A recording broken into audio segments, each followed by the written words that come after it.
4 नवंबर को छत्तीसगढ़ के खरसिया की जनसभा में राहुल गांधी ने बीजेपी पर जमकर निशाना साधा और बीजेपी को आदिवासी विरोधी बताया। वहीं राहुल ने एक बार फिर कास्ट सेंसेक्स की भी मांग की। राहुल गांधी ने कहा कि अगर भारत में सिर्फ गरीबी ही जाती है तो पीएम मोदी खुद को एक बार ओबीसी क्यों नहीं कहते। वहीं जातिगत जनगणना के मुद्दे पर बीजेपी दबाव में नजर आ रही है। क्या है पूरी खबर, देखते हैं इस रिपोर्ट में। 5 राज्यों के विधानसभा चुनाव में राहुल गांधी ने बीजेपी को बुरी तरह से फंसा दिया है।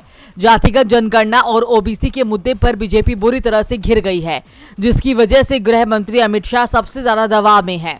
उन्होंने पीएम मोदी से अलग राय रखते हुए ये तक कह दिया है कि बीजेपी जातिगत जनगणना के खिलाफ नहीं है। केंद्रीय गृह मंत्री अमित शाह ने जातिगत आरक्षण के मामले में रायपुर में मीडिया से बात करते हुए कहा कि बीजेपी कभी भी जाति आधारित जनगणना के विचार का विरोध नहीं किया, लेकिन उनकी पार्टी इस मुद्दे पर वोट की राजनीति नहीं करती है।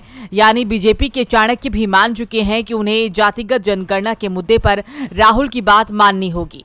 कांग्रेस अध्यक्ष मल्लिकार्जुन खड़गे, राहुल गांधी और प्रियंका गांधी अपनी रैलियों के दौरान बीजेपी पर निशाना साधते हुए सवाल भी कर रही हैं कि अगर प्रधानमंत्री नरेंद्र मोदी ओबीसी के कल्याण के बारे में बात करते हैं तो वो जाति आधारित जनगणना से क्यों डरते हैं।